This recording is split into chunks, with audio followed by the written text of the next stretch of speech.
Welcome back to mission success. आपके competitive exam के point of view से एक बार फिर हम आपके लिए लेके आ रहे हैं सिनोनिम के कुछ नए वर्ड्स। तो चलिए स्टार्ट करते हैं, बट स्टार्ट करने से पहले please do subscribe, like and share. So let's start. Our first synonym is persecute. Persecute meaning होता है सताना। अब उसके ऑप्शन देखते हैं। ऑप्शन ए है कंफर्ट, ऑप्शन बी है कंसोल, ऑप्शन सी है इन्फ्रिंज एंड ऑप्शन डी है टोरमेंट। सो परसिक्यूट का सही ऑप्शन क्या होना चाहिए, क्या लगता है आपको? चलिए आंसर देखते हैं। So the right option is torment. Torment का मतलब होता है पीड़ा।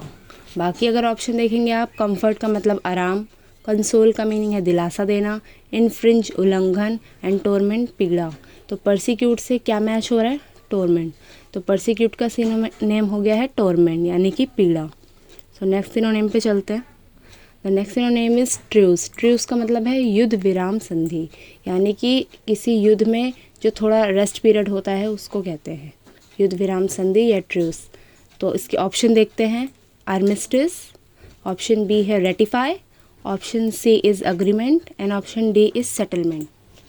तो इसका राइट ऑप्शन क्या होना चाहिए? So the right option is armistice, यानी कि युद्ध विराम, जो कि कम्प्लीटली मैच हो रहा है ट्रूस के साथ। तो बाकी अगर आप ऑप्शन देखेंगे तो ऑप्शन बी इज़ रेटिफाई, यानी पुष्टि करना, युद्ध विराम से कोई रिलेशन है नहीं। अग्रीमेंट समझौता, डी सेटलमेंट बंदोबस्त। तो बाकी तीन तो बिल्कुल ही मैच नहीं हो रहे हैं। तो फर्स्ट इज़ आर्मिस्टिस, यानी युद्ध विराम, ट्रूस का सिनोनिम है। थर्ड सिनोनिम पे चलते हैं। और थर्ड सिनोनिम इज़ इम्पेरिल, यानी कि संकट में डालना, किसी मुसीबत में डालना। तो उसके ऑप्शन देखते हैं। ऑप्शन ए है to threaten, option B is endanger, option C undermine and option D is frighten. So चलिए इसका आंसर देखते हैं। So the right answer is option B endanger, जोखिम में डालना।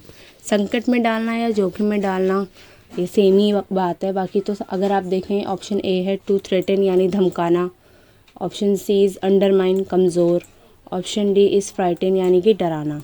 सो the right option is option B in danger, यानी जोखिम में डालना। तो इम्पेरिल का राइट सिनोनिम है इन डेंजर। तो नेक्स्ट सिनोनिम पे चलते हैं। और फोर्थ सिनोनिम इज़ डेफिएंट, यानी कि उपेक्षापूर्ण, किसी की उपेक्षा करना। तो इसका अगर ऑप्शन देखें, option is A is acquiescent, option B obedient, option C is respectful, option D audacious. अब इसका अगर हम राइट आंसर देखें तो क्या लगता है आपको, क्या होना चाहिए? चलिए देखते हैं। The right option is audacious, यानी कि साहसी, निडर, जो किसी से नहीं डरता है, और साहसी यानी बहादुर। तो डेफिएंट के साथ ऑडेशियस ही मैच हो रहा है, तो इसका राइट सिनोनिम ऑडेशियस है।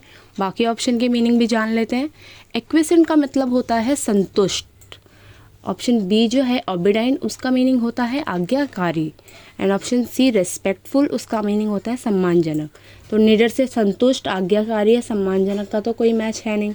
तो ऑप्शन डी जो है ऑडेशियस, यानी साहसी, यही इसका राइट आंसर है। नेक्स्ट सिनोनिम पे चलते हैं। So our next synonym is foreigner. Foreigner यानी कि परदेसी।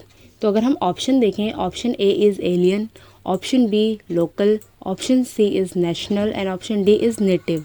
तो क्या लगता है, क्या राइट आंसर हो सकता है इसका? चलिए देखते हैं। So the right answer is option A alien, यानी कि विदेशी। एलियन इसका मतलब ये नहीं है कि दूसरे ग्रह से आया हुआ, इसका मतलब यही होता है कि मतलब दूसरी कंट्री से आया हुआ भी है। तो ऑप्शन अगर हम बाकी भी देखें तो लोकल का मतलब तो स्थानीय, नेशनल का मीनिंग राष्ट्रीय, नेटिव तो मूल निवासी कहीं का।